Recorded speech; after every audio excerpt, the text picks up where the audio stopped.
से कभी आपने नोटिस किया हो जिन जिन लोगों ने आपकी लेग पुलिंग की है, क्या कभी आपने उनका बैकग्राउंड चेक किया कि वो लाइफ में क्या कर रहे हैं? को ना टॉक्सिक पेरेंटिंग बोलते हैं। हम ऐसा सोच के चलते हैं कि हमारे पेरेंट्स भगवान है। एक की मदर मेरे पास आती है, मैम मेरा बच्चा मुझे कहता है मुझे मैथ बुक चाहिए बट हमारा बजट नहीं है। पैदा ही क्यों किया? How can a child so toxic with there stepping के ज़माने में ज़ीरो इन्वेस्टमेंट के साथ आपने स्टार्ट किया है। कुछ आजकल के बच्चों ने अपने पैशन ही लड़कियों के पीछे घूमना, गाड़ियों के काफ़िले में चलना, इन सब को पैशन बना लिया है। Hello guys, so welcome back to Talkie Doki Show. So I'm very grateful and I'm very excited to announce that today we have founder of Kya Matlab Network, Rashi Khanna. So ma'am, thank you so much for coming our show. Thank you so much, Gayatri. It's a pleasure, and I'm honestly very happy to see your growth and the way you've arranged Thank this. you so Thank you much. so much. Yeah. This means a lot, ma'am. So please आप पहले audience को बताइए कि क्या मतलब network actually में है क्या? So Gayatri, क्या मतलब नेटवर्क इज वन ग्रुप जिसके अंदर हम डिफरेंट डिफरेंट कंपनीज रन करते हैं। क्या मतलब network overall is a production house. It's a podcast production house, Okay. end-to-end services for podcasting, and we've been doing this for I think good 5.5 years plus now. That's very great and आपकी journey में आपके experiences क्या-क्या रहे हैं? Like जो आपको major challenges face किए क्योंकि आजकल बहुत सारे ऐसे स्टार्टअप्स होते हैं, ऐसी बहुत सारी कंपनीज़ होती हैं, ऐसे यंग एंटरप्रेन्योर्स भी हैं जो बिज़नेस स्टार्ट करने की सोचते हैं, बट दे आर स्कैर्ड कि क्या पता लॉस हो जाए या क्या पता मेरा काम ना चले। तो ऐसे क्या आप उनको एडवाइस देना चाहेंगे जिससे कि वो मोटिवेट हो कि हाँ, हमें भी स्टार्ट करना चाहिए? तो गायत्री, हमने तब स्टार्ट किया था जब कोविड आया नहीं था, ओके, एंड 500 रुपये में हमने स्टार्ट किया था पॉडकास्ट। वॉव! एडिटिंग आती नहीं थी, तो हमने कॉलेज इंटर्न्स को हायर किया जो हमारे लिए एडिट करते थे, and we started with Zoom podcast. And फिर कोविड आ गया। कोविड में हमने रियलाइज़ किया that everybody was podcasting. Webinar, Zoom podcast बहुत ही कॉमन हो गए थे। हाँ। तो मन में बहुत ही डर लगता था कि हमने ये स्टार्ट तो कर दिया है, हुँ, हुँ। लेकिन ये सर्वाइव कैसे करेंगे? मुझे हमेशा लगता है सर्वाइवल तभी होता है जब आप कंसिस्टेंट होते हो। बिल्कुल ma'am. If you're not consistent in your work, you will not be able to survive. तो we kept doing it. Slowly I realized that during COVID, बहुत से पॉडकास्ट बंद ही हो गए, हुँ, and people didn't know where to go after that, because monetizing a podcast is not everybody's cup of tea. Hmm. Honestly, बना तो सब कोई लेते हैं, but उसमें से पैसे कैसे कमाने हैं ये बहुत डिफिकल्ट होता है। So then slowly we got into live podcasting. हमने we started with small business podcast, क्योंकि कोविड में स्मॉल बिजनेसेस सबसे ज़्यादा सफ़र कर रहे थे। बिल्कुल, तो हमने स्मॉल बिजनेस ओनर्स को रीच आउट किया, एसएमईज, एमएसएमईज को रीच आउट किया, ओके। एंड उनको हम अपने ज़ूम पॉडकास्ट पे बुलाते थे और उनसे क्वेश्चंस पूछते थे। हमने रियलाइज़ किया कि फाउंडर्स बिज़नेस करना तो जानते हैं, लेकिन फाउंडर्स अपने बिज़नेस के बारे में बात नहीं कर पाते हैं। बिल्कुल। सो धीरे-धीरे हमने सोचा कि क्यों नहीं हम बिना कैमरा के उनके पॉडकास्ट बनाएँ? क्योंकि कैमरा फेस करने में डिफ़िकल्टी आ रही है, शायद कैमरा पे नहीं बोल पाते हैं। सो क्यों कैमरा नहीं थे पॉडकास्ट में? So initially we started with Zoom podcast, फिर ओके। हम ऑडियो स्पेस में आ गए।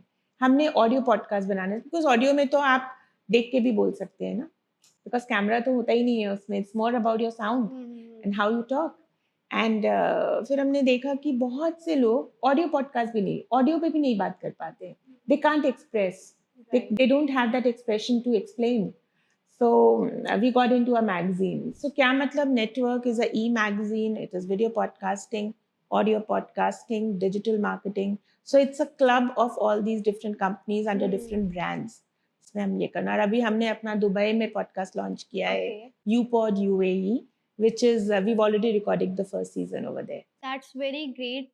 द थिंग इज़ आपकी सक्सेस का रीज़न है कंसिस्टेंसी एंड योर स्ट्रैटेजीज़। आपने जैसे हर एक प्रॉब्लम को समझ के उनकी स्ट्रैटेजी बनाई है। जिसको कैमरे से डर लगता था उसके लिए मैगज़ीन लॉन्च कर दी, जिसको रिकॉर्डिंग में दिक्कत थी उसकी मैगज़ीन कर दी। That's the main strategy. Like अगर बिज़नेस स्टार्ट करना है, स्ट्रैटेजी और कंसिस्टेंसी ये चीज़ें होना बहुत ज़रूरी है। बट आपकी जो कंसिस्टेंसी थी वो सच में सराहना लायक थी।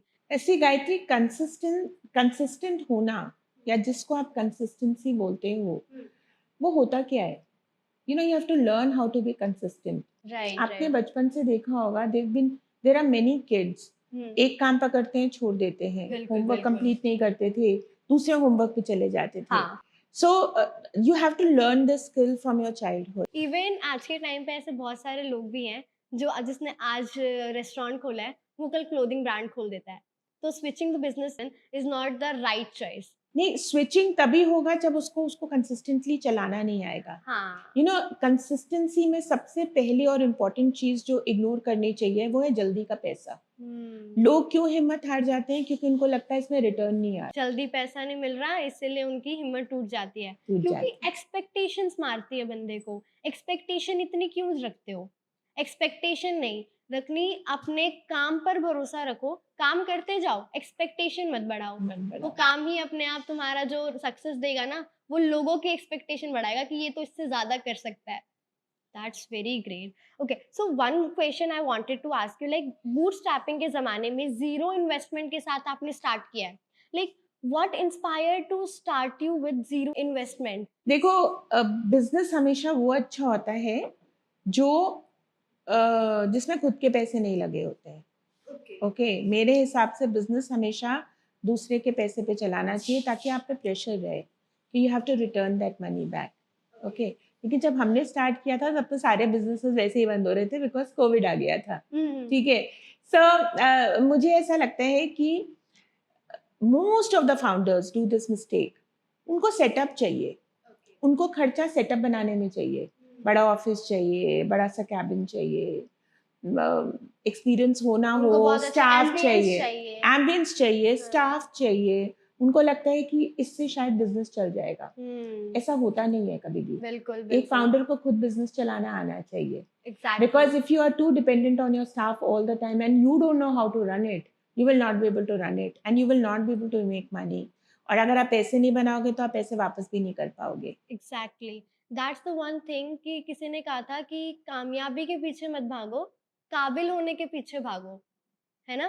तो और उनको ये था कि एम्बियंस चाहिए, मेरे को 2-3 लाख तो मुझे अपने पेंटिंग में चाहिए, मुझे ऑफिस बहुत लग्जरी खरीदना है। ये चीज़ें मैटर नहीं करती, जिसको कमाना होता है 50,000 महीने का एक मोमोज़ वाला भी कमाता है, जो मोमोज़ बेच के ठेले से कमा रहा है, ठीक है? बट वही मोमोज़ बेचते-बेचते वो एक दिन मोमोज़ का बहुत बड़ा रेस्टोरेंट कर देता है, वो मोमोज़ से ब्रांड बना देता है। You know about wow momos? वो भी Yeah. इसी तरह से ही बनी है। हाँ. उन्होंने मल्टी बिलियन कंपनीज खड़ी की है 2 ब्रदर्स ने मिलके, जो कि मतलब बहुत ही अच्छी इंस्पायरिंग स्टोरी है, सबको सुननी चाहिए, ठीक है? सो एक वन मोर क्वेश्चन इज़ कि स्टार्टअप इकोसिस्टम में पेरेंट सपोर्ट का टॉपिक जो है वो बहुत सेंसिटिव है। Like as someone who has been through this journey, आप कैसे कुछ बताइए कि पेरेंट्स को कन्विंस कैसे किया जाए? क्योंकि कई पेरेंट्स, ये जब बिज़नेस की बात आती है, स्टार्टअप की बात होती है, they be like no, prefer a job, एक स्टेबल जॉब ढूँढो और सक्सेसफुल हो जाओ, लाइफ में बहुत है इतना। बिज़नेस को कभी सपोर्ट नहीं करते, तो इस माइंडसेट को कैसे चेंज करें? क्योंकि इंडियन फैमिलीज़ में दिस माइंडसेट को चेंज करना बहुत ज़रूरी है आई गेस। देखो, इसको ना टॉक्सिक पेरेंटिंग बोलते हैं. हुँ। ठीक है. हम ऐसा सोच के चलते हैं कि हमारे पेरेंट्स भगवान है. भगवान होते हैं. हुँ। ठीक है. बट कहीं ना कहीं उनके अंदर भी कोई टॉक्सिक बिहेवियर होगा. राइट। सो इस चीज़ को समझना और अपने पेरेंट्स को माफ़ करना बहुत ज़रूरी होता है. You have to go to a level to forgive them, hmm. Because parents भी ह्यूमन बीइंग्स ही होते हैं. ऑफ कोर्स उनका एक्सपीरियंस, उनका अनुभव, उनका आदर्श एक अलग चीज़ है. मुझे ऐसा लगता है कि बच्चे जितने भी यंगस्टर्स हैं, जितने भी टीनेजर्स हैं या जितने भी न्यू स्टार्टअप फाउंडर्स हैं, ओके। वो कौन सी बात कैसे रखते हैं, ये उनके बिहेवियर से ज़्यादा उनकी बात को बात पे निर्भर होता है. If you are going and talking to your parents and you're telling them that you want to invest in this kind of a business, investment is not just money, Gayatri. Investment is also your time.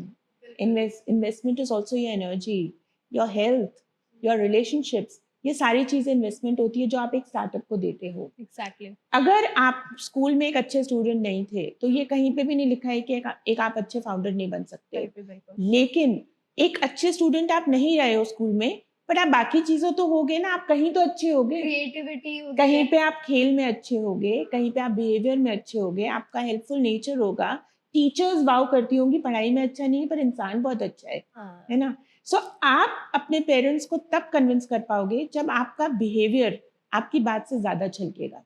Most of the youngsters, they will just go and demand things. You know, there is a very big problem coming up in today's youngsters. That is entitlement. उनको लगता है कि हमें सब मिलना चाहिए, जरूर मिलेगा, सब कुछ आप ही को मिलने वाला है, लेकिन समय पे। अच्छा, और मैं आपको एक बात और बता दूं, हाँ इंटाइटलमेंट इज ओके अगर आपको लगता है कि मुझे ये चीज मिलनी चाहिए, पर ग्रेटफुलनेस इज वेरी अगर मिल इम्पोर्टेंट। गया, are you grateful for that? Which is very important and I think it's missing a lot. And वहां पे जब पेरेंट्स, अब क्या है, पेरेंट्स को भी अधूरा ज्ञान होता है। Parents are not, see now parents are very well versed with the startup world, the startup life. Initially नहीं होता था। Initially parents को लगता था अच्छा अपना business ही तो कर रहा है, बिजनेस कर रहा है, पैसा डाल दिया, लॉस हो गया, पेरेंट्स ने बोला अब तुमसे नहीं होगा, तुम जॉब कर लो। आजकल ऐसा नहीं होता है, पेरेंट्स भी बहुत वेल अवेयर हैं, लेकिन ये जो एक एटीट्यूड है ना, एंटाइटलमेंट, मुझे ऐसा मिलना चाहिए, आपको मिलेगा जरूर, बट उसके साथ साथ gratefulness, thankfulness, your behaviour, your willingness to return, your willingness to give back, ये चीजें बहुत मिसिंग है। एग्जैक्टली पेरेंट्स कर तो सब कुछ हमारे लिए रहे हैं, पेरेंट्स कभी खुद के लिए कुछ नहीं करते हैं। उन्होंने हमें पैदा किया, हमें 18-20 साल तक पाला भी है, ठीक है, उसके बाद भी दे विल थिंक लाइक कि हम अपने बच्चों के लिए जोड़ लें। इंडियन फैमिलीज में सबसे ज्यादा ये होता है कि हमें अपने बच्चों के लिए करना है। They never fulfil there demands. उनको कभी ये नहीं होता मुझे अपना ये शौक पूरा करना है, मुझे ये शौक पूरा करना है, because they are Indian parents. उनको अगर बच्चा बाहर भी गया हुआ है ना, उनके दिमाग में ये रहता है हमारे बच्चे को कुछ हुआ ना हो। ऐसे अगर हम फॉरेनर्स में देखें, वो ऐसे नहीं होते, उनको ये 18 तक बच्चे को पाला, उसके बाद अपने बच्चे को बाहर भेज दो कि जाओ मार्केट में उतरो, करो तुम्हें जो करना है। हमारे इंडियन फैमिलीज में बच्चों को पैम्पर इतना किया जाता है। पर देखो ये ना गायत्री, ये एक आई थिंक ये हमारी कंट्री की एक बहुत गुड क्वालिटी है।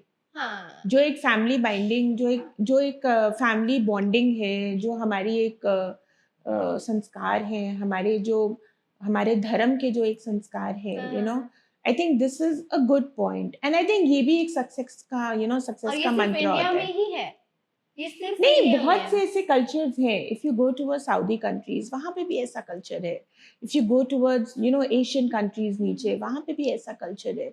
मुझे लगता है ये एक बहुत ही बॉन्डिंग फोर्स है, पेरेंट्स अपने बच्चों के लिए करते हैं, बट मैंने देखा है बच्चे भी पेरेंट्स के लिए करते हैं। करना भी अरस चाहिए, परस बात है, करना चाहिए। या पर आज के टाइम पे जो बिजनेस की अवेयरनेस है, वो पेरेंट्स को मिलनी चाहिए। लाइक जैसे कि एजुकेशन सिस्टम में एक बिजनेस मैनेजमेंट, बिजनेस अवेयरनेस, ऐसे भी टॉपिक्स ऐड करने चाहिए, जिससे कि कहीं ना कहीं पेरेंट्स को भी पता लगे कि हमारा बेटा बिजनेस का सिलेबस पढ़ रहा है, नॉट हिस्ट्री, ज्योग्राफी, सिविक्स। ये आगे तक इतना लंबे टाइम तक नहीं काम आते हैं। बिजनेस के बारे में जब पढ़ते हैं ना कि तब, क्योंकि क्या होता है कि 18 के बाद, when it comes to me also, मेरे को ये लगता है मैंने एमबीए नहीं की है, how can I start a business? But you can. आपके पास ऑनलाइन सारा स्टडी मटेरियल है, आपके पेरेंट्स सपोर्टिव है, आपको पेरेंट्स आपको लैपटॉप लाके दे रहे हैं, कंप्यूटर लाके दे रहे हैं, फिर भी आपके अंदर ग्रेटफुलनेस नहीं है, तो आप कामयाब नहीं हो सकते। आपको पहले ग्रेटफुल होना पड़ेगा, स्टार्ट रिस्पेक्टिंग योर पेरेंट्स, तब जाके पेरेंट्स को कन्विंस करने के लिए, वही जो आपने बोला कि हमारे विचार, हमारा ग्रेटफुलनेस और हमारा way of speaking, like how we are expressing कि yes mom I need this, dad I need this, because I wanted to do this for you, so that you can feel proud कि yes my daughter is doing this। तो ये parent awareness के साथ साथ child awareness भी बहुत जरूरी है कि आप बच्चों को भी सीखना पड़ेगा कि कैसे पेरेंट्स को ट्रीट करना है, कन्विंस करने की एक स्ट्रैटेजी होनी देखो, चाहिए। The best way to shift and push away entitlement is gratefulness and thankfulness, ठीक है, एग्जैक्टली। एंड हम्बलनेस ऑटोमेटिकली आएगी। So it's like a flow. अगर आप एंटाइटल्ड फील कर रहे हो कि मैं 90% लाया, मुझे ये मिलना चाहिए, तो आई थिंक फर्स्ट बिफोर मुझे ये चाहिए, you have to put in thankfulness. जैसे ही आप थैंकफुल हो गए, आप हम्बल तो ऑटोमेटिकली हो जाओगे। So I think the problem of being entitled कि yes, I need this, I deserve this. Even I faced a person like एक की मदर मेरे पास आती है, मैम मेरा बच्चा मुझे कहता है मुझे मैथ बुक चाहिए बट हमारा बजट नहीं है। पैदा ही क्यों किया? उसने अपनी मदर को ये वर्ड बोला and I feel so sad कि how can a child so toxic with their parent. Like वो जितना हो सकता है वो उनके लिए कर रहे हैं। ऐसे बच्चों के लिए क्या किया जाए जो इतने टॉक्सिक हो रहे हैं अपने पेरेंट्स का? लाइक हमें पैदा ही क्यों किया अगर हमें दे नहीं सकते तो? ऐसे बच्चों का क्या किया जाए? आप इस पे कोई पर्सपेक्टिव बताइए, क्योंकि मुझे लगता है कि जो ऑडियंस हमारी देख रही होगी, इनमें से आधे तो स्टूडेंट्स हमें रिलेट कर सकते होंगे कि उन्होंने कभी ना कभी अपने पेरेंट्स को ऐसा बोला होगा। नहीं, I think the biggest problem to this problem is social media. Hmm, Because there is too much of awareness about negative things also. पहले हुँ, ऐसे नहीं होता था, ठीक है? अवेयरनेस थी, पर पॉजिटिव चीज़ों की ज़्यादा होती थी। अभी हुँ, most of the negative content is easily available कि अगर मुझे ऐसा चाहिए तो मैं ऐसा बोल सकता हूँ। हुँ, मेरे को ऐसे लगता है कि ये एक फ़ेज़ होता है। ओके, इंडियन संस्कार, पेरेंटिंग, कोई भी पेरेंट अपने बच्चों का बुरा नहीं चाहता है, ठीक है? ये तो पहले दिन ही समझना चाहिए। हुँ, आपका एक फ़ेज़ हो सकता है लाइफ़ का। आपको आप बच्चों के भी अपने पीयर प्रेशर्स होते हैं, बच्चों के भी अपनी प्रॉब्लम्स होती हैं लाइफ़ की, अपनी फिज़िकल प्रॉब्लम्स होती हैं। So you have to be mature enough to understand that, you know? तो ऐसा नहीं है कि अगर ये बच्चा ऐसा कुछ बोल रहा है तो वो बहुत ही गलत बच्चा हो गया और उसको बिल्कुल आप वो सैबोटाज कर रहा है उस रिलेशनशिप को, ऐसा नहीं है, यू नो? अ, बच्चे का अपना फ़ेज़ हो सकता है, बच्चे की अपना एक माइंडसेट हो सकता है, उसको कुछ मेंटल हेल्थ प्रॉब्लम हो सकता है। तो पेरेंट्स को भी एज़ मैच्योर इंडिविजुअल्स ये चीज़ समझनी चाहिए। अगर पेरेंट्स को नहीं समझ में आ रहा है, तो बात करनी चाहिए। मुझे लगता है communication is something where you can communicate and understand many things कि आप ऐसा क्यों बोल रहे हो? कि आप इतने वीक हो कि एक छोटी-सी चीज़ के लिए जस्ट अ लैपटॉप आप इतने बड़े वर्ड्स बोल सकते हो। So I think because parents also don't have time these days, parents अपनी ही प्रॉब्लम्स में उलझे हुए हैं, तो इसलिए शायद वो कम्युनिकेशन गैप करके ऐसे वर्ड्स घर में निकल आते हैं। क्योंकि So हाँ, it's a problem, but it's not a problem that can't be, tackle yeah, tackled. Like मुझे ये लगता है कि पेरेंट्स को अपने बच्चों के साथ एक फ्रेंडली रिलेशन बनाना चाहिए। जब बच्चों को अपने घर से प्यार नहीं मिल रहा होता ना, एक बॉन्डिंग कि हाँ, ये तो मुझे समझेंगे ही नहीं, तब जाके वो दोस्तों को चुनते हैं, दोस्तों को बताते हैं। और दोस्त क्या करते हैं, हर दोस्त जेन्युइन नहीं होता, हर दोस्त वो नहीं होता कि हाँ, जो मुसीबत में खड़ा मिले। दोस्त कई बार गलत संगत में भी डाल देते हैं, ठीक है? तो जब पेरेंट्स का सपोर्ट नहीं मिलता, तो वो दोस्तों में जाके उलझ जाते हैं और दोस्त उनको गलत कम्युनिटी में डाल देते हैं। तो अगर पेरेंट्स अगर अपने बच्चों को अपने से क्लोज़ रखेंगे, वो उन ऐसे फ्रेंड्स के पास नहीं जाएँगे। तो यहाँ ही से प्रॉब्लम सॉर्ट आउट होना स्टार्ट हो जाती है। नहीं, देखो, इसके लिए ना एक बहुत अच्छा एक अंडरस्टैंडिंग मंत्र है जो मुझे लगता है। चाहे आप एक बच्चे हों, चाहे आप एक पेरेंट हो, चाहे आप एक बिज़नेस ओनर हो, आप अपनी प्रॉब्लम लेकर बात किससे कर रहे हो? क्या वो इंसान खुद स्ट्रगल कर रहा है? तो एक स्ट्रगलर दूसरे स्ट्रगलर से बात कर रहा है, तो सॉल्यूशन आपको कैसा मिलेगा? स्ट्रगल वाला ही मिलेगा। स्ट्रगल वाला। और कोई ना कोई ऐसा डिप्रेसिंग मिलेगा कि नहीं यार, ये तो हो ही नहीं रहा है, मैं तो कुछ नहीं कर तो सकता। अगर if a person is struggling, he needs to talk to someone who can mentor. ठीक है? तो ये एक अंडरस्टैंडिंग पेरेंट्स को, पीयर ग्रुप को देनी चाहिए कि भई आप उनसे बात करो। ठीक है? आप एक एज पे, और ऐसा नहीं है, कई फ्रेंड्स भी बहुत मतलब आप बिना फ्रेंड्स के कैसे रह सकते हो? आप रह ही नहीं सकते हुँ, बिना हुँ। फ्रेंड्स के। तो हर किसी को एक अपना स्ट्रेस रिलीविंग मोमेंट चाहिए होता बिल्कुल। है, एक पर्सन चाहिए होता है, जिसके साथ वो वैसा हो सकता है, जैसा वो है। हुँ। So I think there is no one set mantra for this, but always see कि आप बात किससे कर रहे हो? क्या वो इंसान खुद अपनी लाइफ में स्ट्रगल कर रहा है? या कुछ कर रहा है या कुछ करना चाहता है। बहुत लोग तो ऐसे होते हैं जो एमलेस घूम रहे हैं, जिन्हें कोई गोल ही नहीं। तो ऐसे लोगों से एडवाइस ना लेके हमें ऐसे लोगों से एडवाइस लेनी है जो एग्ज़ैक्टली कुछ कर रहे हैं, कर सकते हैं और कर चुके हैं। तो वो हमें एक राइट डायरेक्शन बता सकते हैं कि तुम्हें ऐसे करना चाहिए। एंड इसके अलावा अभी 2024 चल रहा है, ठीक है? 2024 खत्म होने वाला है, 2025 आ रहा है, तो एक नए साल के लिए कोई ऐसी नई एडवाइस जिसको लेके लोग हाँ, अभी स्टार्टिंग में ही न्यू ईयर पर हाँ, हमें ये करना है और हमें ये माइंडसेट बनाना है कि मुझे इस रास्ते पे चलना है। तो ऐसे क्या एडवाइस होगी फॉर द यूथ कि हाँ भाई, तुम्हें ऐसे सोच के चलना है, अपने माइंड को इस तरीके से ट्रेन करना है कि तुम कभी लाइफ में फेलियर होने से डरो ना। फेलियर इज़ मैंडेटरी, ठीक है? इट इज़ नॉट लाइक आप हमेशा जीत नहीं सकते, तो फेलियर से ना डरें, तो ऐसा हम क्या माइंडसेट रखें? देखो मैं भी एक एज में काफ़ी यंग थी और मैंने भी बहुत जगह काम करा है।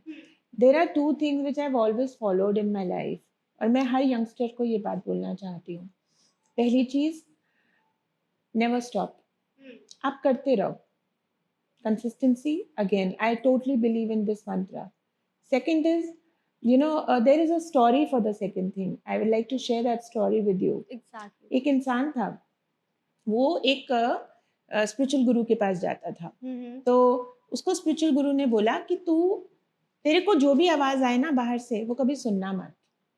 ठीक है। तो उसको लगा बड़ी ही अटपटी सी बात बोल दी है मेरे गुरु ने, तो हुँ। मैं ये बात क्या करूँगा? तो वो जाता है, चलता जाता है। तो रास्ते में देखता है कि सड़क पे बहुत से लोगों की आवाज़ें आई, बहुत लोगों ने उसको रोका, उसकी गाड़ी रोकने की कोशिश करी, किसी ने पत्थर फेंक दिया उस पे, किसी ने कुछ बोल दिया, किसी ने उसको अब्यूज़ कर दिया, किसी ने उसको मिठाई दे दी, अच्छी हुँ। चीज़ें दी। तो उस जब ये सब हो रहा था तो उसको याद आता है कि मेरे गुरु ने तो मुझे बोला था that I don't need to listen to anyone. हुँ। तो जब आप अपने रास्ते पे चल रहे होते हो ना, जब आपने एक विज़न और मिशन बनाया होता है राइट। और आप उस रास्ते पे चल रहे हो, तो आपको बहुत सी वैरायटी ऑफ आवाज़ें आएँगी। आपके कलीग्स की आएँगी, आपके पेरेंट्स की आएँगी, आपके क्लाइंट्स की आएँगी, आपके आस-पास के लोगों की आएँगी, आपके स्टाफ की आएँगी, आपके खुद के दिल और दिमाग की आएँगी। हुँ। आपको उन सारी आवाज़ों को इग्नोर करना है और जो आपका रास्ता है, उस पे चलते जाना है। अगर आप रुक गए और हुँ। आपने सुन लिया, जैसे कि आपके कलीग ने बोल दिया हाँ। कि ये तो आप अच्छा काम ही नहीं कर रहे हो, हुँ। आप तो हमारी सैलरी नहीं बढ़ा रहे हो। तो हमें सुनना है, पर हमको उसको वहाँ तक सुनना है जहाँ हमारी इम्प्रूवमेंट हो रही है। हुँ। हमको उसको सुनकर बैक नहीं जाना है राइट। कि ये क्या कर रहे हो? जब हमने ये ब्रांड स्टार्ट किया तो मुझे एक-एक इंसान ने आके बोला कि ये कैसा नाम रखा है तुमने? ये क्या कर रही हो? ये वीडियो क्या बनाती रहती हो? I mean there were numerous things I had to face. तुम कैमरा पे ऐसी दिखती हो, तुमको बोलना नहीं आता, you can't talk proper English, you can't talk proper Hindi, you तुम्हारा कंटेंट अच्छा नहीं है। मतलब आप सोच भी नहीं सकते हो, मैं रोज़ सुबह उठ के सुबह से शाम तक अपने काम को छोड़कर ये चीज़ों को फाइट करती थी। यू नो हुँ। कि ये कैसे शायरी, because I write also, I am a poet also. तो जब हुँ। मैं पोएट्री लिखती थी तो लोग मुझे कहते थे, "तुम तो वीडियो नहीं बना रही थी, तो ये क्या कर रही हो?" So there was a strategy in my mind and there were people in my team who were guiding me कि आप ऐसे करो, वैसे करो। एंड पर मैंने ये बात हमेशा ध्यान रखी कि मेरे को रुकना नहीं है। हुँ। आप चलते जाओ, नेगेटिव चीज़ों को कम सुनो, क्योंकि लोग आपको आगे बढ़ने नहीं देंगे। बेसिकली जब कोई अच्छा कर रहा होता है ना, तो लोगों की आदत होती है उनको डाउन मतलब लेग पुलिंग करने की, हाँ, हम इस चीज़ को ऐसे भी समझ सकते हैं कि लोग आपको पुल डाउन करेंगे, पुल डाउन लेकिन करेंगे। वो पुल डाउनिंग मेरे लिए एक स्टेप है। Like I have to step on it and move hmm, forward. I have to step on it and move forward. Of course, exactly. with lot of strategy, lot of depth, lot of understanding of your own subject. अगर आप बिना subject के understanding के चलोगे तो आप definitely गिर जाओगे। बिल्कुल, बट बिल्कुल। आपको आपकी ऑब्जर्वेशन, आपके कस्टमर फीडबैक्स, आपका किस टाइप का आपके क्लाइंट को आपका काम पसंद आ रहा है, ये सब चीज़ें एनालिसिस बहुत। आप में से कभी आपने नोटिस किया हो जिन-जिन लोगों ने आपकी लेग पुलिंग की है, क्या कभी आपने उनका बैकग्राउंड चेक किया कि वो लाइफ़ में क्या कर रहे हैं? तो जितना मैंने नोटिस किया है, हमेशा लेग पुलिंग या हमेशा जिसने मेरी बैक डाउन की है कि नहीं अच्छा नहीं कर रही है, क्या कर रही है, तो वो हमेशा उन लोगों के जजमेंट होते हैं जो लाइफ में खुद कुछ नहीं कर रहे। जो कर रहे हैं वो तो बिज़ी हैं, उनके पास टाइम ही नहीं किसी को कुछ बोलने को, किसी को जज करने के लिए। जिनके जो कर रहे हैं ना, उनके पास टाइम नहीं होता। जो नहीं कर रहे हैं, वो एक-दूसरे को अपने आस-पास देख रहे हैं कि कौन क्या कर रहा है। वो उनको बोलते हैं, "अरे मत कर, छोड़, रहने दे।" तो जो आपने किया है ना, वो एक विमेन एंटरप्रेन्योरशिप को ना पावर करता है, एम्पावर कर रहे हो आप लड़कियों को, आप इंस्पायर कर रहे हो कि आपने एक तो ज़ीरो इन्वेस्टमेंट से स्टार्ट किया। ऊपर से आपने उसको लाइक दुबई में, बैंगलोर में, इंडिया में आप उसको अकेले मैनेज कर रहे हो एंड अपार्ट फ्रॉम उसको एप्रिशिएट करना, लोग उसको क्या कह रहे हैं, "अरे! तो अभी तुम ये कर रहे थे, अभी तुम वो कर रहे थे।" तो आपने उसको ना सुना, तो वो आपकी बेस्ट चीज़ थी कि आपने उनको सबको अनदेखा कर दिया। देखो गायत्री, आई ऑलवेज़ फ़ील कि दुनिया से तो आप फिर भी लड़ सकते हो, पर हाँ, अपने दिल और दिमाग से लड़ना बहुत मुश्किल होता है। एंड जो ये सीख जाता है, और ये सीखना पड़ता है, you have to learn this art. तो जब आप ये चीज़ सीख जाते हो, you have there to be is no stronger. Stopping. Yes, no, you talk to people, you take mentorship. हम बहुत बहुत पढ़ाई करनी पड़ती है। और देखो, मैं अभी इतनी been working for so many years, और अभी मैं जिस भी भगवान की हमेशा मैं थैंकफुल रहती हूँ कि God has been really kind on me. मुझे लगता है कि रोज़ एक नई चीज़ सीखनी चाहिए। देखो, मैं 18 घंटे काम करती हूँ, Okay. ठीक है? I Per get day. Per day, I Wow. Work, because काम ही इतना होता है, उसमें फैमिली भी होती है, नींद भी ज़रूरी होती है, हेल्थ भी ज़रूरी होती है। मैं सुबह, मेरा डांस क्लास होता है, म्यूज़िक क्लास होता है, फिर मेरा योगा होता है, and then my office starts, मेरी इंटरनेशनल कॉल्स होती And हैं। you never feel tired because ये आपका खुद का वर्क नहीं, है, because I am totally passionate about it, passionate, that's वही व्हाई। आप अपने पैशन को फॉलो कर रहे हो। या और कुछ आजकल के बच्चों ने अपने पैशन ही लड़कियों के पीछे घूमना, गाड़ियों के काफिले में चलना, इन सबको पैशन बना लिया है, इसीलिए वो गलत डायरेक्शन में है। बट यू आर लाइक कि आपका पैशन आप फॉलो कर रहे हो, आप डेली अपना 18 आवर्स का जो भी आपका टाइम मैनेजमेंट है, आप उसको प्रॉपर्ली फॉलो कर रहे हो। आप you never feel like today I need to skip this. No, you have to learn how to do it.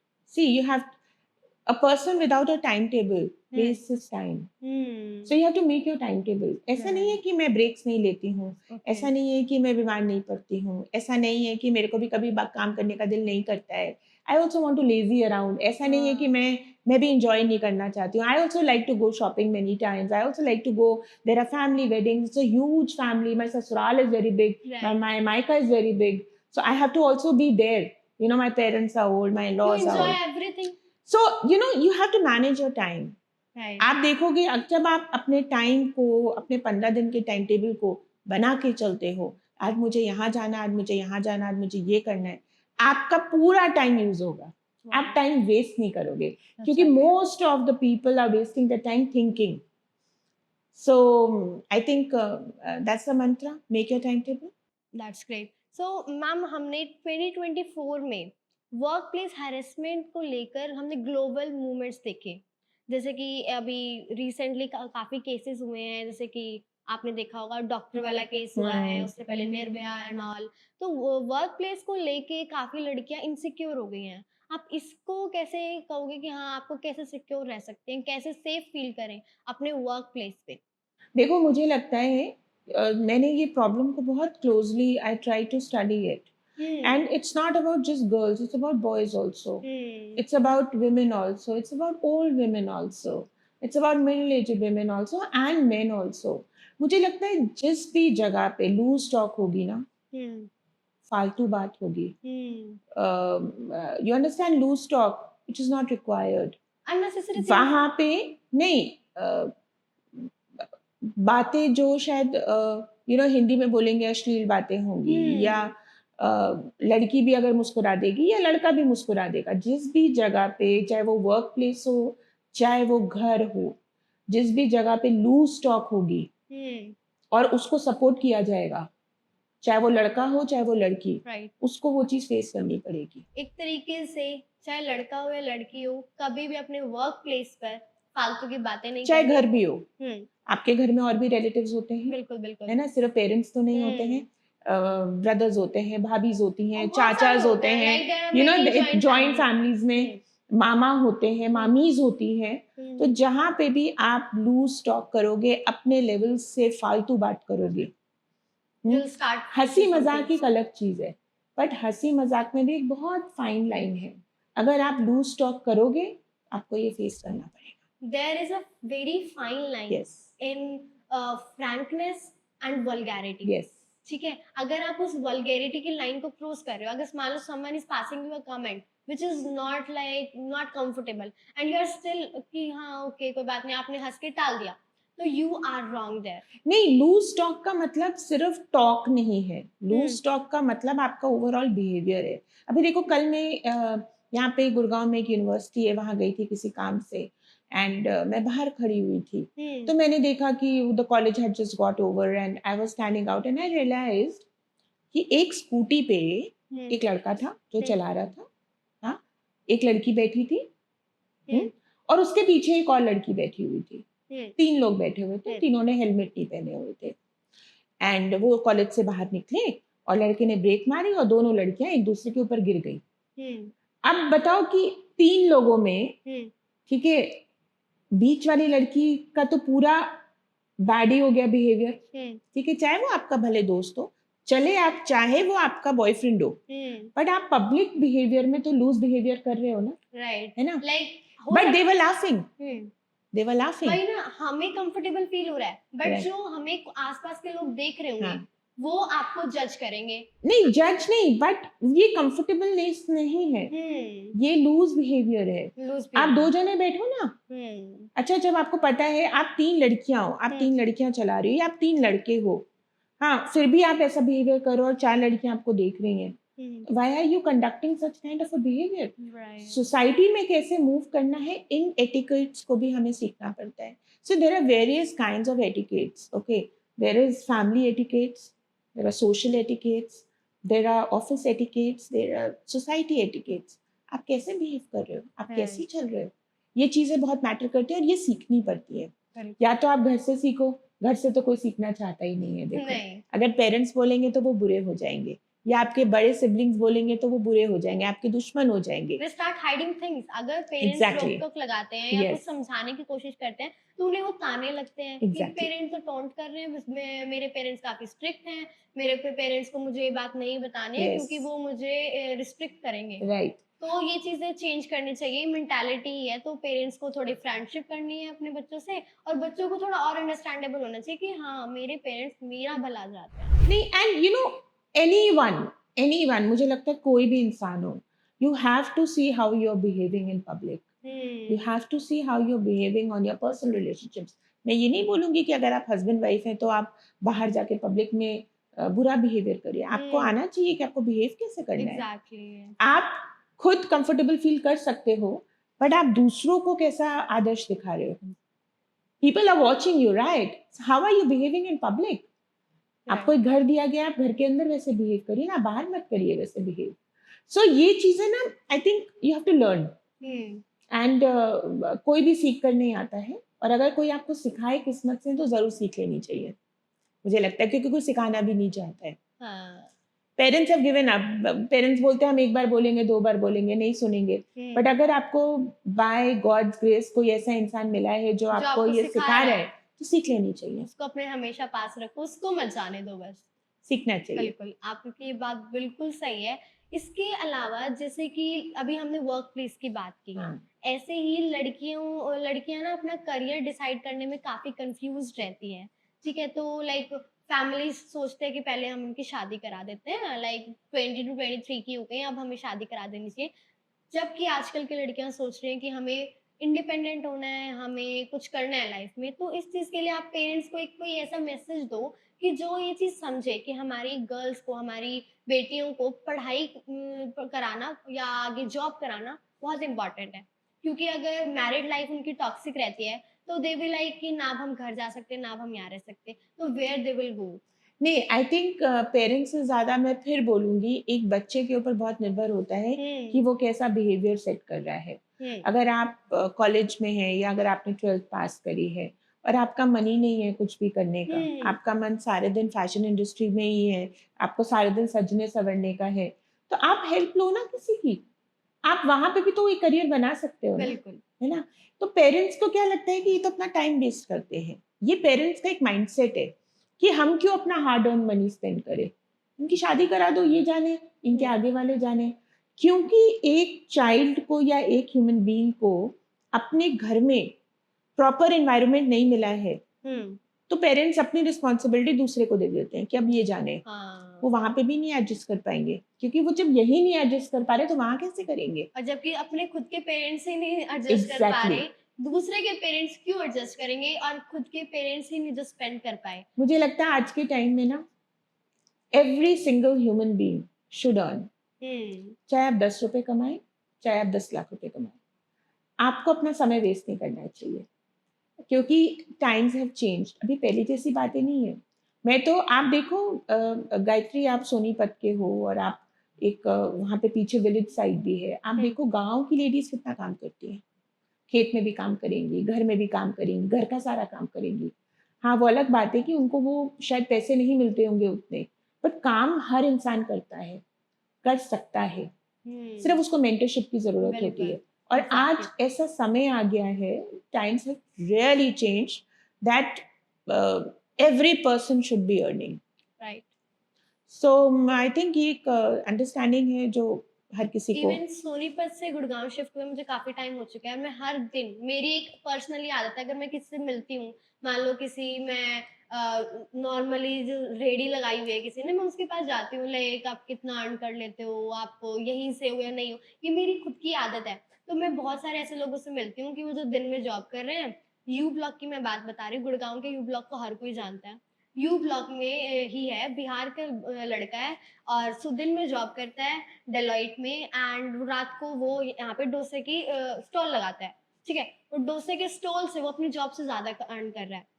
And think like वो बिहार, लाइक जो कि मुझे लगता है कि इतनी ज्यादा एजुकेटेड सिटी नहीं है, तो कितने प्राउड होंगे वो पेरेंट कि हमारा बच्चा दिन रात काम कर रहा है। वो सुबह जॉब पे जा रहा है, दिन शाम को वो स्टॉल भी लगा रहा है। क्या उसके पेरेंट्स ने ये बोला कि बेटा तू दोनों काम एक साथ कर? नहीं, वो उसको भूख है, उसको लगन है कि मुझे अपने पेरेंट्स के लिए कुछ करना है।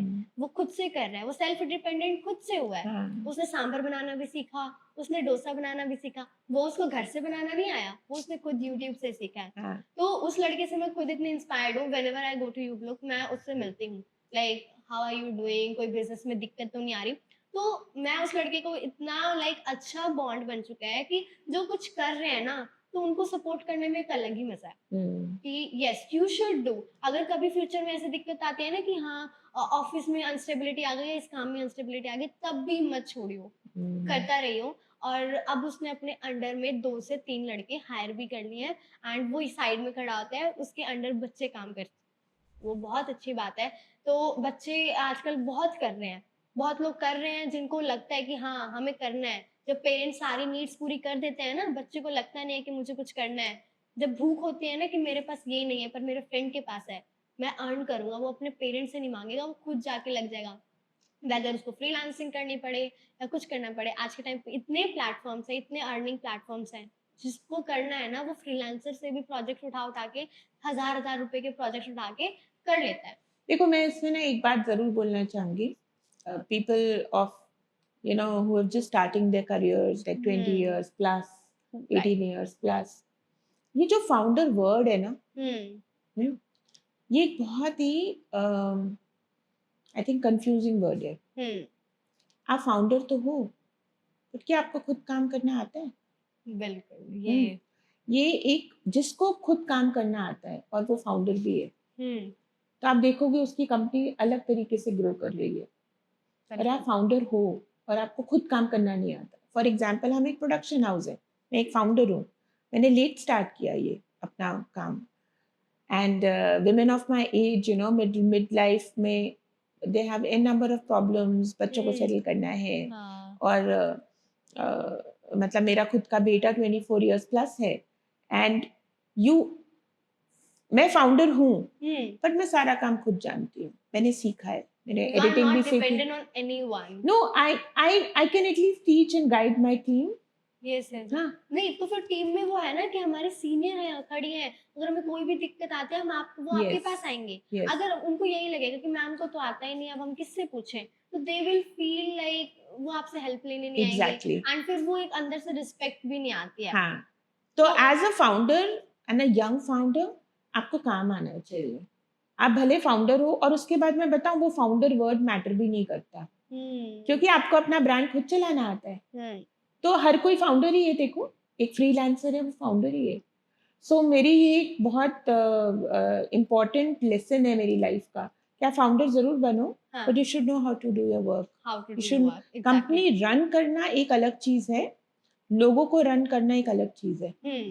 Most of the founders are busy managing people, but because those people can't manage work, so at least you should know how to manage your work also. One of the founder I know, like जिनका मैंने की एक कुछ show देखा था, तो उन्होंने ये था कि उनको बिजनेस बहुत अच्छे से आता था, लाइक अपना काम बहुत अच्छे से आता था, but they don't know how to manage crowd, how to manage their team.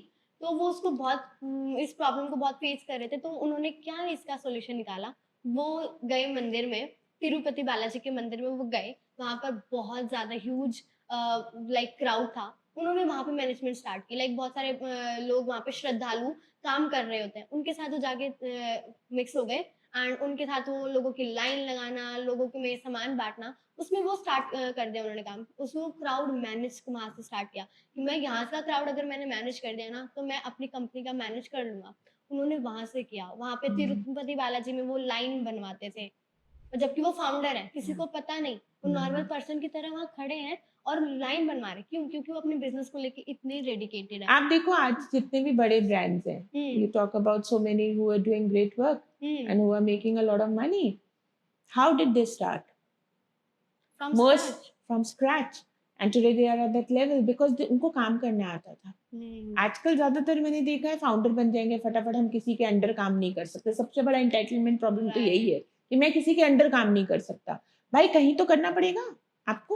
और वो सीखना नहीं चाहते। अगर अपनी टीम से कुछ सीखने को मिल रहा है कि वो उनको हर चीज़ नहीं आती होती फाउंडर राइट को, हर चीज़ नहीं आ सकती राइट. और नहीं आती होती। अगर उनकी टीम में कोई ऐसा बंदा है जो उसके पास स्किल है, वो उससे सीख नहीं पाते। उनको ये लगेगा कि इससे मेरी इमेज डाउन हो रही है, बट हाँ. आई थिंक उनको सीखना चाहिए। Yes. ज़रूरी नहीं है कि आप अपनी टीम से नहीं सीख सकते, वो Right. आपकी टीम है, Hmm. आपके एम्प्लॉयी है, आपकी फैमिली है, Hmm. आप उनसे सीखो।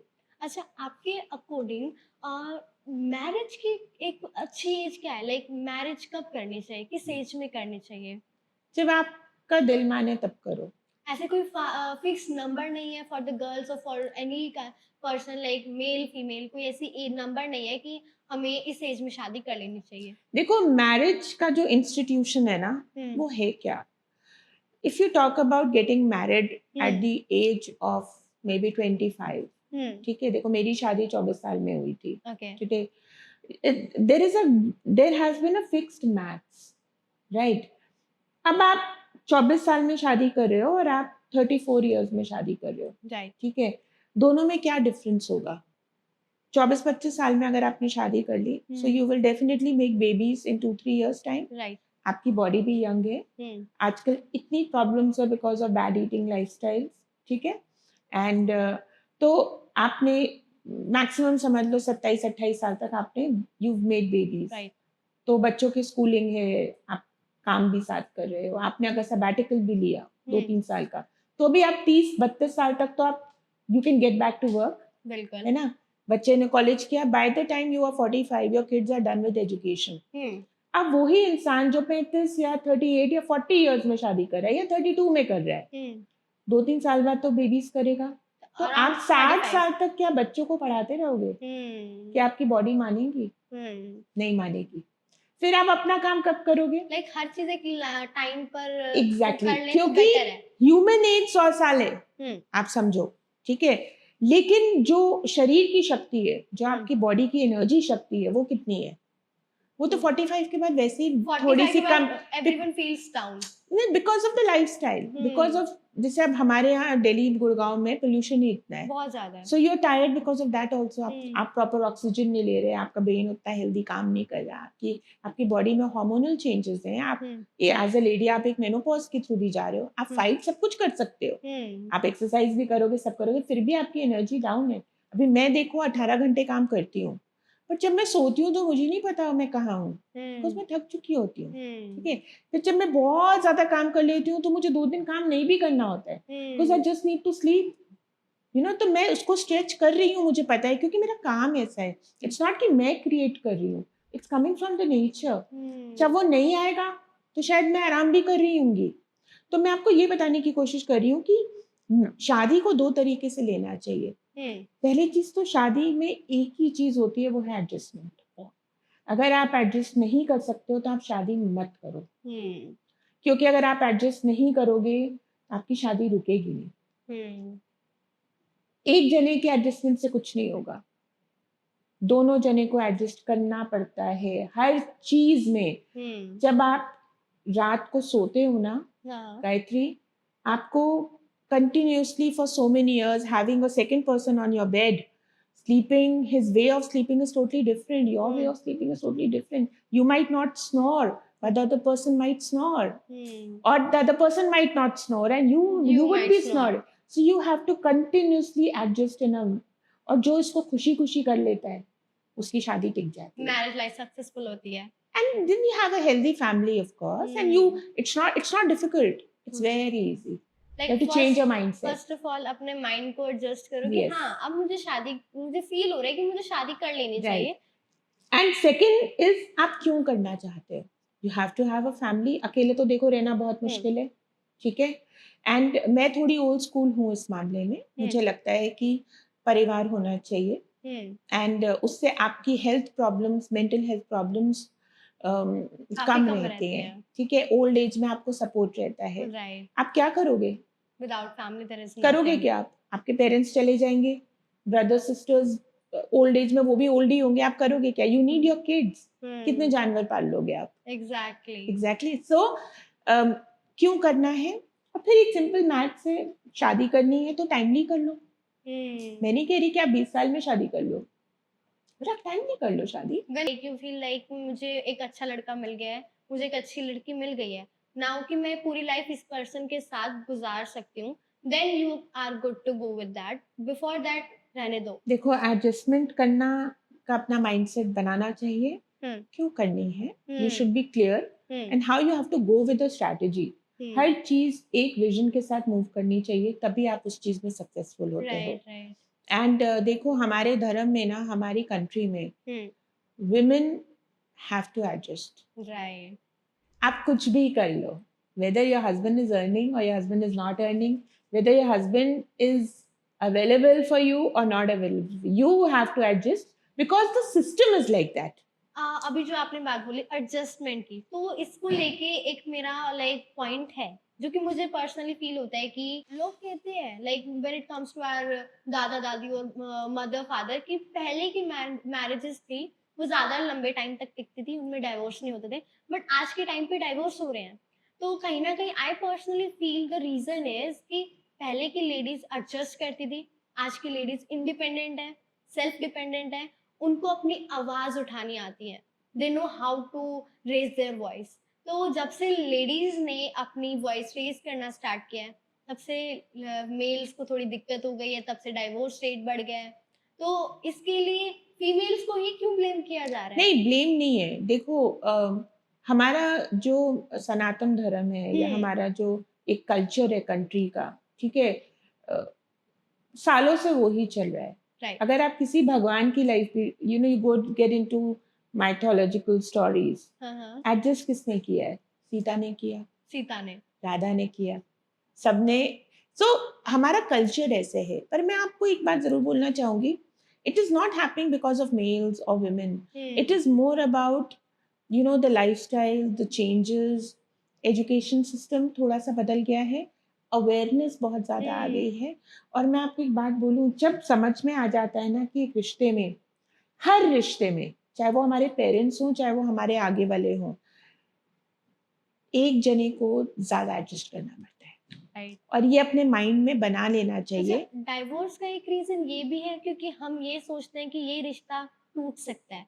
क्या कभी किसी ने अपने पेरेंट्स के साथ डाइवोर्स किया है, अपनी मदर के साथ डाइवोर्स किया है? क्योंकि हमें लगता है कि ये पॉसिबल ही नहीं, कोई अपनी मदर के साथ डाइवोर्स ले ही नहीं सकता. तो जब हम अगर अपने एक मैरिज वाले रिश्ते को हम ऐसे एक्सेप्ट कर ले कि टूट ही नहीं सकता, तो बहुत कुछ ना हमारे पेरेंट्स पे भी डिपेंड करता है. फैमिली में हैंडलिंग कैसे होती है, वो it's you know it's like a package. आप किसी एक इंसान को ब्लेम नहीं कर सकते, आप किसी लड़की को नहीं कर सकते, आप किसी लड़के को नहीं कर सकते, आप किसी थर्ड पार्टी को तो ब्लेम करना बहुत ही मूर्खता वाली बात है. मैं बोलूँ कि भैया वो थर्ड पर्सन आ गया, इसका मतलब वो रिश्ता कभी था ही नहीं. बट देखो परिवार में हो तो अपने ऊपर रिस्पॉन्सिबिलिटी रखो कि भाई मुझे एडजस्ट करना है. राइट. और ये चीज ना सीखनी पड़ती है, इतना आसान नहीं होता.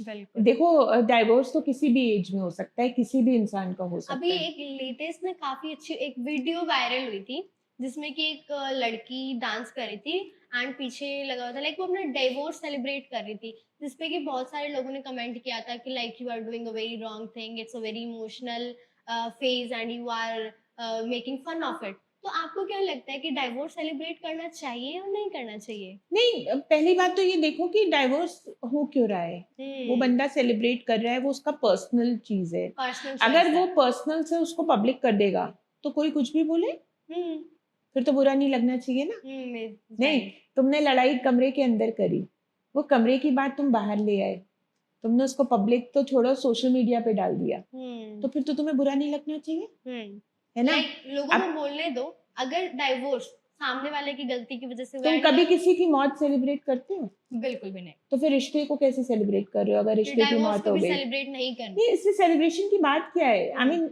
ना तो देखो दुख की बात है, ना इसमें सुख की बात है, ठीक है। बट ये तो एक बहुत ही पर्सनल चीज है, अगर हम्म आप उसको गो थ्रू कर रहे हो तो बहुत ही पेनफुल है। और मैं एक बात बताऊं, टूटी हुई चीज किसी को नहीं अच्छी लगती, बिल्कुल। चाहे वो आदमी हो, चाहे वो औरत हो, टूटे हुए मिरर में तो कोई अपना फेस भी नहीं नहीं देखता। देख सकता। तो टूटता रिश्ते में ना तो खुशी की बात है ना गम की बात है, एक बहुत ही पेनफुल वे से कोई चीज टूटी अगर है। आप किसी चीज में उलझे हुए हो, हाँ। आप बहुत दुख के फेज में हो, पर्सन आपको परेशान कर रहा है, वो आपको समझ नहीं रहा है, आप एक टॉक्सिक रिलेशनशिप से निकल रहे हो, आप खुश हो, आप हैप्पी हैप्पी हो, अपने तक रखो, सेलिब्रेट करो, अपने फैमिली मेंबर्स के साथ सेलिब्रेट करो। और अगर आप उसको पोस्ट कर रहे हो तो अगर कुछ कह रहे हैं तो लोग नहीं, मुझे accept समझ that। में नहीं आता है कि लोग अपनी पर्सनल चीजों को ऐसे सोशल मीडिया Social पे media, डालते ही क्यों हैं। that's a social media craze is I not guess। For your personal things, Right। Social media is for your public things, hmm it's for promotions. तो हम्म सोशल मीडिया को लोगों ने अपना एक हैंडल बना रखा है, उससे होगा कुछ नहीं, हासिल कुछ नहीं होगा, नुकसान आप ही का होगा आगे जाके। कौन सी चीज कब देखो, life is a full circle. तो मैं थोड़ा ओल्ड स्कूल हूँ, मुझे नहीं पता आजकल के बच्चे क्या सोचते हैं, राइट। लेकिन मैं ओल्ड स्कूल हूँ कि आप अपनी पर्सनल चीजों को आप ऐसे, आप एक बात बताओ, अंडरगारमेंट्स अंदर क्यों पहने जाते हैं? Because they are made for they all hid the it, yeah they made for your underclothes, hmm right. तो आप अंडर क्लोथ्स को अगर बाहर पहनोगे तो फिर कोई कुछ भी बोले। तो सोशल मीडिया भी ऐसे ही है, जो चीजें आपके घर के अंदर हुई हैं आप उसको पब्लिक में कैसे लेकर आ रहे हो? बिल्कुल। सो मैं थोड़ा सा इसमें हूँ, मेरी सोच थोड़ी सी अलग है, ठीक है, क्योंकि मेरे को लगता है कि ये कोई तमाशे की आई बात थिंक नहीं एक लॉजिक भी है, है, लॉजिक जो आपकी बातें हैं वो आप ओल्ड स्कूल नहीं बोल सकते, कहीं ना कहीं लॉजिक वाली बातें हैं कि या तो लोगों की सुनो मत, ठीक है। जो चीज शो करने की नहीं है, अगर तुम वो शो करोगे तो ऑब्वियसली बात है कि हर टाइप का बंदा उसको सोशल मीडिया देखो पे मैं देख रहा है। मेरी लाइफ का ना एक बहुत ही पेनफुल एक्सपीरियंस रहा है। तो जब भी कोई फैमिली मेंबर फैमिली को तमाशा बनाता है, हाँ चाहे वो डाइवोर्स हो, चाहे वो अपने बच्चों की बात हो, चाहे वो हस्बैंड की बात हो, चाहे वो बहू बेटे की बात हो, चाहे वो अपने बेटे की बात हो, अगर एक फैमिली मेंबर, चाहे वो आपके हस्बैंड की बात हो, अगर आप उसको तमाशे के रूप में बता रहे हो और लोग उस तमाशे को एंजॉय कर रहे हैं, प्रॉब्लम आपके साथ है। बिल्कुल। ये मेरी एक लाइफ का लेसन रहा है। चीज बिना तमाशे के भी सोल्यूशन दे सकती है, आप दे सकते हो उसको solution, you don't need to make it so तमाशीन। तो इसका मतलब प्रॉब्लम आपके साथ है, क्योंकि आप अटेंशन सीख कर रहे हो अपने लिए, क्योंकि जिनका आप तमाशा बना रहे हो वो तो कुछ कर ही नहीं रहे, वो तो चुपचाप बैठे हैं। तो हमेशा हर इंसान को ये सोचना चाहिए that before you go public with a statement, with a tamasha, make sure that you are not wrong. Right. Most of the people who are going out with a tamasha are wrong. अच्छा, अपने like अगर हम अभी married life के ऊपर हमने काफी briefly discuss कर लिया, मैरिज के ऊपर, मैरिज एज के ऊपर एंड डाइवोर्स से रिलेटेड तक हमने बिल्कुल मैरिज को बहुत अच्छे से डिस्कस कर लिया। तो अब मैरिज लाइफ को छोड़ के अगर हम एक करियर लाइफ की बात करें, क्योंकि वो भी बहुत इंपॉर्टेंट फेस होता है, ठीक है, तो इसमें अगर किसी को अपना कोई करियर चूज करना है तो वो कैसे चूज करे कि हमें उनको किस डायरेक्शन में जाना चाहिए? देखो, any person, any youngster can only be successful if they are passionate about their career. ठीक है, आप कंघी का भी काम कर सकते हो, आप मूंगफली का भी काम कर सकते हो, आप स्वीट्स का भी काम कर सकते हो। आप सक्सेसफुल उसमें तब होगे जब आप उस प्रोडक्ट के बारे में टोटली पैशनेट होगे। मुझे लगता है अगर आपको लाइफ में सक्सेसफुल होना है, आप ट्राई भले सब कुछ करो, बट आप सक्सेसफुल उसी में होगे जिस चीज में आप पैशनेट होगे। राइट। सो जरूर देखना चाहिए कि आपका पैशन क्या है, और पैशन इतनी जल्दी समझ में नहीं आता, आपको 4 चीजें करके देखनी पड़ती हैं। आपको तब समझ में आएगा this is the most I enjoy. And when your passion becomes your career, you are the most successful in it. Like I'm passionate about podcasting. Okay, I'm passionate about recording. I'm passionate about talking to people. I'm passionate about telling to the world that this thing exists and you can also learn from these podcasts. So I got success in that. Okay, somebody can be just passionate about clothes. You see all these designers, they were passionate about styling, right? So when you're passionate about a particular thing, you make it into your career, you will grow. अगर आप forcefully देखा देखी करोगे और आपका passion नहीं है तो कहीं ना कहीं आप रुक जाओगे. बिल्कुल. तो और मैं ये इतना लेवरेज देती हूँ हर इंसान को, you know, from the age of 20 to 30, जब तक आप शादी करते हो आपको हर चीज ट्राई करनी चाहिए. आपको कौन सी चीज सबसे ज्यादा क्लिक कर रही है, अरे पैसा ही तो लगेगा, डजंट मैटर, यू नो, पैसा ही तो जाएगा. बट आप ये देखो कि आपको उसमें सक्सेस मिल सकती है तो क्या हुआ, ऐसे भी तो जाके आप शॉपिंग कर लेते हो. बट अगर अब देखो बहुत से लोग हैं हमारे पॉडकास्ट में भी आते हैं जो पॉडकास्टिंग स्टार्ट करते हैं, ठीक है, बट वो नहीं उसको रन कर पाते बिकॉज उनका पैशन नहीं है. शौक एक अलग चीज है, आपको माइक के पीछे अच्छा लग रहा है, कैमरा लगा हुआ है, but are you really passionate about it, right? You know, so जो पैशनेट होता है वो सर्वाइव कर जाता है. तो while choosing a career, education एक अलग चीज है. आपने एजुकेशन ले ली and you are well equipped. Yes. Now you look for your passion. What are you passionate about? Passion कैसे पता चलेगा?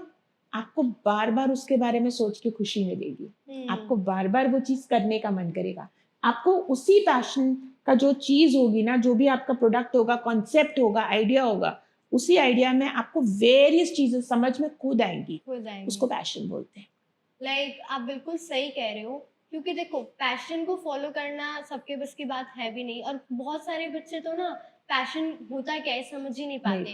अगर उनसे कभी पूछो कि तुम्हें बनना क्या है, वो बोलेंगे डॉक्टर, इंजीनियर, पुलिस, या फिर हमें सरकारी नौकरी चाहिए. ये 4-5 चीजें हैं जिनको ये बच्चे रिपीट करते रहते हैं, जबकि उनको ये नहीं पता कि एक बाल कंघी करना भी एक पैशन है. हेयर स्टाइलिस्ट की जॉब भी बहुत लोग करके बहुत अच्छा कमा रहे हैं. तो पैशन एक अलग चीज है. हर कोई अपने बाल कंघी करता है पर उनको पता नहीं है ये किसी का पैशन भी है. And if you're passionate about it, you will be able to make money out of it also. And if you will make money, you'll be consistent. आज के टाइम पे ना लाखों बच्चे एक टाइम पर गवर्नमेंट जॉब के लाइक फॉर्म देते हैं, एग्जाम देते हैं. आपको क्या लगता है कि वो वर्थ इट है? कोई एग्जाम लाइक लाखों करोड़ों बच्चे एक टाइम पे लाइक 10 to 15 सीट्स के लिए लाखों करोड़ों बच्चे एक बार में एग्जाम दे रहे हैं, वो वर्थ इट है? नहीं, देखो वर्थ कुछ नहीं है. मुझे लगता है कि बहुत से लोगों को गाइडेंस नहीं होती है, पेरेंट्स को भी नहीं होती है, एक्सपोजर नहीं होता है, अवेयरनेस नहीं होती है. तो कुछ नहीं करने से तो कुछ करना अच्छा है. गायत्री, मेरी लाइफ में ना कोई भी चीज नेगेटिव थॉट है ही नहीं. मुझे हर चीज ठीक लगती है, ऑनेस्टली बोलूं. मुझे लगता है अगर किसी को नहीं पता है उसको ये करने दो, शायद ये करके उसको कुछ और समझ में आ जाएगा. यू नो, अगर आपने वो भी नहीं किया तो फिर आप समझोगे कैसे? करो, पैसा लगेगा, कोई बात नहीं. जो पैसा लगाने की शक्ति दे रहा है वो और देगा भी. You know, any business, if you, I feel that if your concept and your idea, हमेशा मैं बोलती हूँ हरकत में बरकत होती है. हरकत करो, तुमको कोई ना कोई चीज जरूर समझ में आएगी. But if you will not do it, only you will not appear for the exam, how will you know? Maybe you meet someone who's also preparing for other exams. Maybe you can talk to them. You make new friends. हमेशा material gain नहीं होता है. बहुत चीजों से आप gain कर सकते हो लाइफ में. एंड ये चीज आपको कर करके समझ में आती है. बिल्कुल, कर करके समझ में. कई बार क्या होता है कि हम पेरेंट्स की वजह से वो काम कर रहे होते हैं. जैसे कि क्या होता है, हमने तो हमारे बेटे के लिए सोच रखा है उसको डॉक्टर बनाना है, हमने हमारे बेटे के लिए सोच रखा है कि उसको सरकारी नौकरी करवानी है. तो उन पेरेंट्स का क्या करना है कि पेरेंट्स को समझाया जाए या फिर बच्चों को ये कहा जाए कि आप कर लो जो पेरेंट्स बोल रहे हैं? नहीं, देखो, जब कोई भी पेरेंट ये बोलता है ना कि हमने ये सोच रखा है अपने बच्चे के लिए, वो इसलिए वो बोलता है कि मैं इसको इस लेवल पे गाइड कर सकता हूँ. बाकी वो पेरेंट को ये भी पता होता है कि बाकी उनकी मर्जी. हमने ये सोचा है, बाकी तुम अपनी मर्जी बता दो. You'll always hear parents saying that. कोई भी पेरेंट अपना फेलियर किसी पे थोप नहीं सकता है. बिल्कुल, वो थोपता है ही नहीं, क्योंकि उसको पता है कि फ्रूटफुल नहीं होगा. So if a parent is saying ना कि मैंने ये सोचा हुआ है तुम्हारे लिए, बट पेरेंट अपने मन को ये भी बोल रहा होता है कि मैंने सोचा है बट बाकी इसको जैसा ठीक लगेगा ये करेगा. Okay. So one last question I wanted to ask you, like this is education system को टेक फ्रेंडली बनाने में फाउंडर्स का क्या रोल प्ले हो सकता है? Like there are many cities जो कि मतलब हम उनको कंसीडर कर सकते हैं बैकवर्ड एरियाज में, उनको हम कैसे ग्रोथ में ला सकते हैं, उनको कैसे मेट्रो सिटीज में कन्वर्ट कर सकते हैं देखो education system already tech friendly हो गया है आफ्टर कोविड. After covid? ठीक है, बिकॉज कोविड में everybody was doing zoom classes, right. Right. बाकी बहुत कुछ है already. If you go towards like हम ये पॉडकास्ट करते हैं, निपुण भारत का गवर्नमेंट का इनिशिएटिव है. मैं देखती हूँ उसमें एक अलग लेवल की एजुकेशन हो रही है which is also tech friendly, which is also. But देखो मैं एक बात बोलूँ, मेरा पर्सनल बिलीफ ये है कि old concept of schooling is far more better than tech. While I tell you, because उसमें ज्यादा इमोशंस थे, ज्यादा एम्पैथी था. टेक्नोलॉजी तो कब आपको ऑलरेडी स्वाइप करके ले जाएगी आपको पता भी नहीं चलेगा. अब एआई है, देखो आर्टिफिशियल इंटेलिजेंस है. आप देखो आर्टिफिशियल इंटेलिजेंस को सिखा सकता है. It swipes in automatically, it comes in automatically in your lifestyle. Google maps आप यूज कर रहे हो, एआई है. ठीक है, आप गूगल पे कर रहे हो, एआई है. हर चीज एआई है, सिखानी नहीं पड़ती. टेक्नोलॉजी सीखने जाओगे कभी नहीं सीखोगे. तो education system is already evolving every day. Technology is already taking its place, but I still feel that what initial schooling used to be with love and poetry and singing and teachers with extracurricular activities. Yes, that is far more better than any kind of technology teaching. This is what I feel. It's my personal understanding. But देखा जाए तो जैसे कि AI, बहुत लोग कहते हैं कि एआई के आने की वजह से कि बहुत सारी लाइक जॉब्स चली गई हैं, ग्राफिक डिजाइनिंग, लोगो मेकिंग और कंटेंट राइटिंग, ये सारी जॉब चली गई हैं. बट सोचने की बात है, एआई भी तो लोगों ने ही बनाया है. नहीं, जॉब जाएगी नहीं, सिर्फ लोगों को एआई को यूज करना सीखना पड़ेगा. Exactly. That's, you can't transform human emotions into AI.